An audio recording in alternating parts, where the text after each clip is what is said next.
Welcome back to another segment of Behind the Scenes of the Waltons. Today I'm being joined once again by the guardians from the Waltons, Barbie, Joyce, and Cori, who served for various different seasons over the course of the Waltons. So please welcome them back. When you watch the episodes, do you remember where the various different location? I mean, obviously the house and the Grissos, but if it's like somebody else's house or Franklin Canyon, vividly. Yeah. Vividly. But I don't always identify some of the, like somebody's cabin or something. And I'm like, where did they shoot that? Or, you know. Franklin Canyon was famous for wasps because they would put pies and different things and we'd eat and all the wasps would just live. I remember that. They took over everything, those wasps. Do you remember the time we were in Franklin Canyon and somebody killed a rattlesnake and they cooked it up at lunch? No. I think I do. I vaguely think I do. Did you have some, Judy? Yeah, I was like, okay, I'll taste a bite of it. Just, you know. Tastes like chicken. Did it taste like chicken? Yeah, everything tastes like chicken. Yeah. So it's every random thing. You know, strong frog chicken, legs, weak chicken. chicken. Yeah, exactly. everything's chicken. Gorman, the thrill capital of the world, you know. Gorman. Oh, yeah, Gorman, yeah. It's actually on part of Route 66, but the Gorman Inn, which I think is a different hotel, and the Gorman restaurant and everything, we stayed over. They did the Airmail Man. The Caravan Inn. Michael Glazer from Starsky and Hutch. Yep. Yeah, that was called the Caravan Inn. Yeah.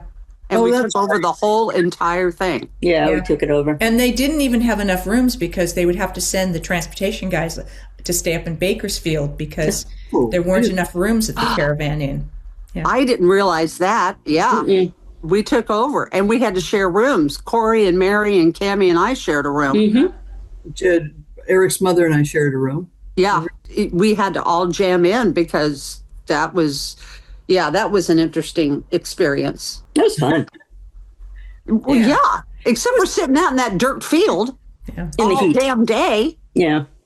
We got $15 each. What do they call that? Per diem? Per diem. Yeah. And I thought, wow, that's a lot of money. Well, today it isn't. But that was, wow, I felt well. For dinner because they probably served us breakfast and lunch on the set. So. Yeah. I have a question because I don't remember. I drive to work and I go up and down Hollywood Way, right? In Burbank. Did the Waltons ever film on the ranch lot there? The Columbia Ranch, yeah. Columbia Ranch, yeah. Okay, now it is the ranch lot. And I don't know how to, it's like this whole new shiny, they took the whole thing and it's like its own studio. And I watched it being built as I was driving and I'm going, well, that's going to be a sound stage based on the way, the architecture was. It's amazingly big. And I thought, oh, the ranch was so cute. They took away all those wonderful sets. Yeah, that was where the exterior of the Baldwin sisters' house was. Oh, okay. Not that I worked at the exterior of the Baldwins particularly. So there were different episodes where they would use that facility in the episode, The System, when there's a student that John Boy's at school with and he gets dinged. They said he was cheating on a test or something, and he was a football player, and they would show a football practice, and that was shot over there, I believe. And when we did our final episode, our final reunion movie, the exterior of the house was like moved or rebuilt on the back lot over there because we shot our exteriors.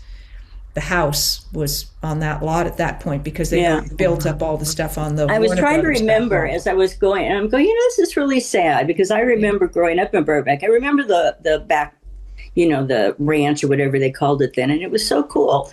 And then I watched drive years later. I go, it's like, oh, it looks like the Century City Mall. I mean, it's just, it's just huge. Yeah, it was sad. I thought it was sad. Yeah. When you think about all the studio lots that, just like how much of the Warner Brothers back lot was lost to parking lots and office buildings. And I think places are shooting on location more. What would you say was your favorite part of it, if someone, the best part of doing that? I'll say that because I was an only child, I suddenly had all these wonderful brothers and sisters. So isn't that interesting that all three of us are only children? Yeah. I felt like I was part of a family. Yeah. And the camaraderie between the three of us being the guardians versus being moms, we had our own little relationship as well. So it was a pleasure to go to work because I got to be with people I loved and cared about. And it was fun. I mean, the crew was fun. Everybody, it was a nice crew. I mean, there wasn't any like real jerky people, and maybe they do it if there's kids. Maybe they're really, decide who they, they're very picky about who's around the kids. But yeah, and you'd come back the next season and the crew would be all different, except for a handful of the camera, the sound. But the crew, most of the crew was different. They were different guys that would come because, and you're like, oh, where's so-and-so? That was fun because of the nature of the industry. They had to take another job, Yeah, they're working straight through. They're not taking 2 or 3 months off because everybody's going to school. So, it's a whole different animal. Yeah, no, we met a lot of really cool, interesting people. That was the fun part. You got to see... you got to see people that you see on the film, like when we would wander around the lot and you'd say, oh, there's James Caan, stuff like that. And it's like you just got to see them as normal, everyday, silly people. So that was a lot of fun to see. Who am I going to see today? But you go to work and you're it's like going to a party with a family.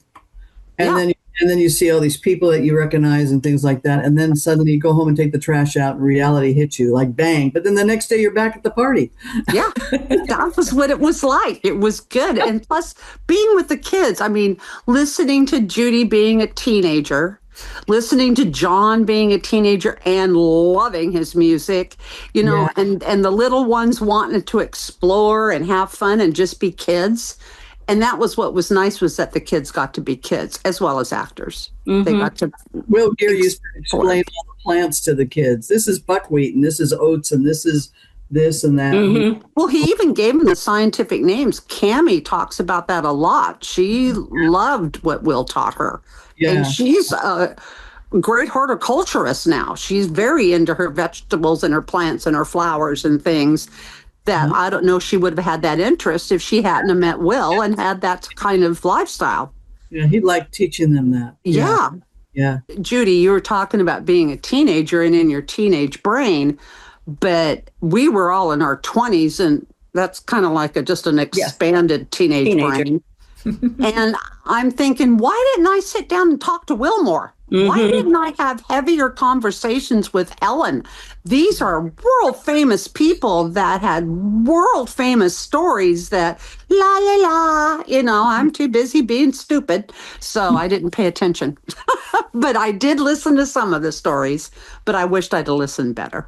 So it's one of those things, as you get older, you realize, oh yeah, that's right. Mom and Dad said, just wait till you're older. You'll get it. You'll understand.